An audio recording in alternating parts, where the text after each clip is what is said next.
Anush Babajanyan has been working as a freelance photojournalist since 2006 and has photographed for publications such as the Nouvelle d'Arménie magazine, Nezavisimaya Gazeta, Transitions Online, National Geographic Traveler Armenia, Journalists for Human Rights. In 2010, Anush had 2 exhibitions in Yerevan, presenting a project and book together with Third Nature NGO on Gyumri Domik residents. In January 2012, this project was selected as finalist in the photophilanthropy.org Activist Award Amateur category. This project presents inhabitants of 2 districts in Gyumri, Armenia, where people still live in temporary houses or shelters provided by the government in the year of 1988, after a devastating earthquake in Armenia, which took the lives of nearly 25,000 people. Those who were provided or were able to build themselves temporary homes were promised to have new houses or apartments within 2 years. However, more than 20 years have passed, and nearly 4,000 families living in these shelters called Domiks still do not have adequate living conditions. I started as a photojournalist in 2005. I graduated journalism and mass communication at the American University in Bulgaria, and I studied photojournalism as part of my program. And after that, there were the courses of photojournalism with Ruben Mangasaryan of the Caucasus Media Institute, and that's how I began. So basically, I started to photograph pretty much 2005 and 2006. And I did some freelance work here and there until 2008,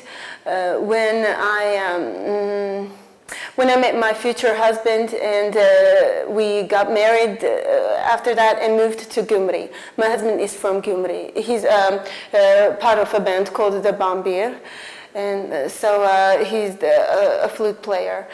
And it just so happened that this band had to move to Gyumri. Generally, they live in Yerevan. They used to, and they do now. But at that point, they decided to do some rehearsals in Gyumri for several months. So we moved there. And that's how I got acquainted to Gyumri and the people of Gyumri. Before that, I didn't know anything about it. I didn't have any connection with the town.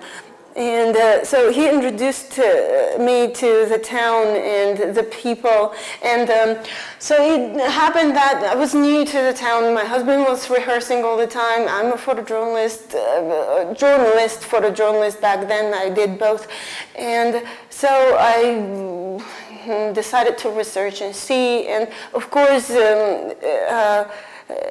even more than it is now, the problem of domiks, the temporary houses, was in the air, and there were a lot of people, a lot of families. There were 4,000 families then, maybe a little less now, but it hasn't really changed much.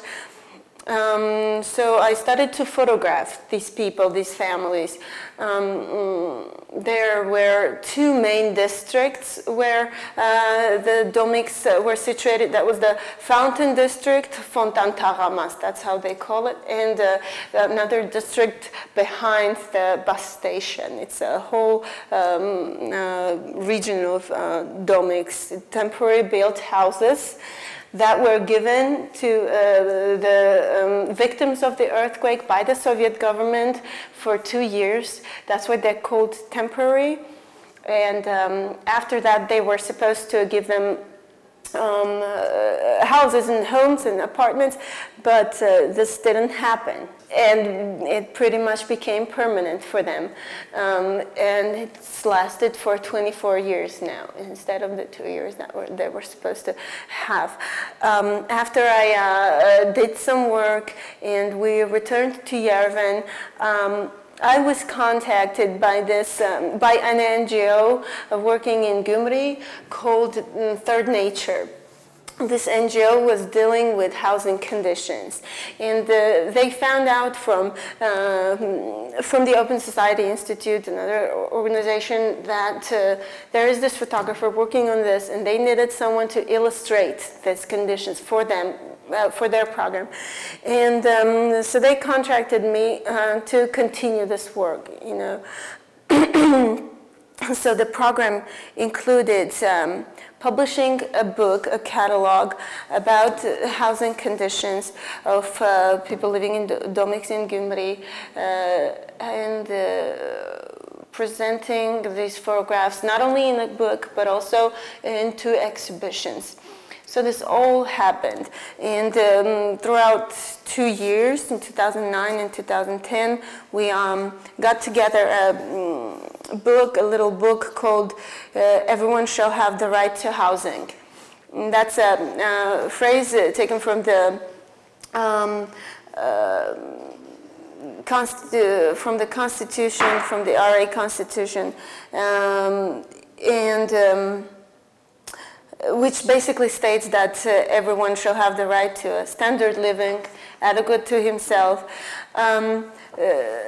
The book includes 50 photos, which basically portray the conditions that people live in. People living in Domiks are, first of all, always people who are poor. To say it simply, to put it simply, because if they are better off, they can afford better housing, you know. And these are people who were and are expecting apartments. Now, 4 years after I began the project, many of these people are receiving apartments, but still this situation continues because the families are much bigger, larger than there used to be. So they cannot all move to the apartments because they get the kind of apartments that they lost. But now there's more of them. So basically they cannot fit in this apartment. But that's only one of the reasons why a lot of them are not moving. So for example, one of the families that we met was the family of Greta Chumarian. And Greta is a grandmother to 3 children and a mother to 2 women, and she also has a son who is mentally disabled, and he cannot really work and support the family. She is a woman who cannot even afford to organize government aid for her children, for her grandchildren, and her husband is in Russia working somewhere, and it seems like he is not about to return, you know. And this is the kind of family that really needs assistance. But the interesting thing is that I photographed them in 2009, and I went back again in 2011, and I couldn't find them.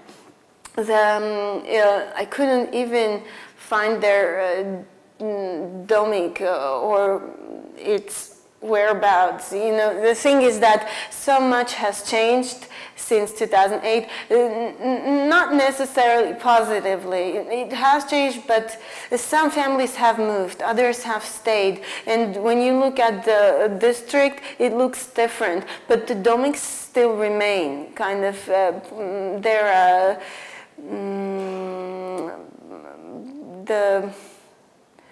it just looks different, you know, it just looks different somehow because they fall apart, these houses, the people move, they rebuild the houses, and it's a changing picture all the time, you know.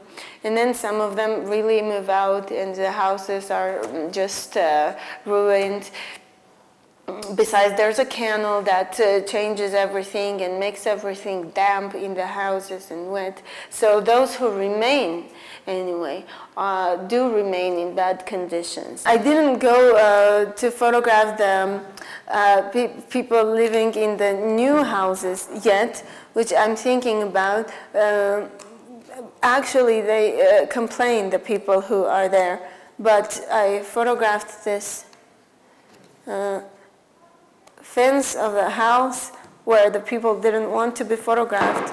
Only their dog felt like being photographed.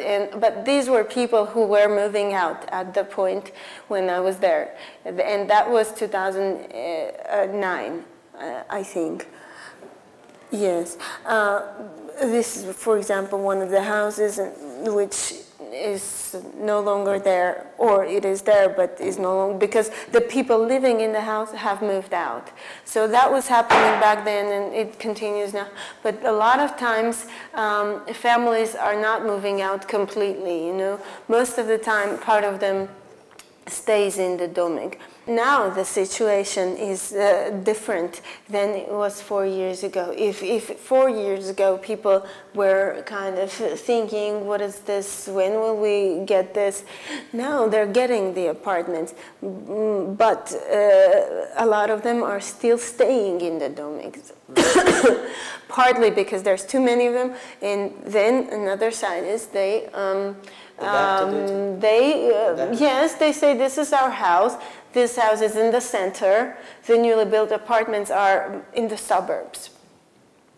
And then, on the other hand, sometimes it's not only the government to blame. This time, you know, the people are sometimes saying, you know what, I have 2 houses now, right now, you know, and it's not always the government to blame. It's really not always like that. Because, you know, 24 years after the happenings, that was already too much, you know, and that just had to be changed. We do have changes in the country, after all, you know.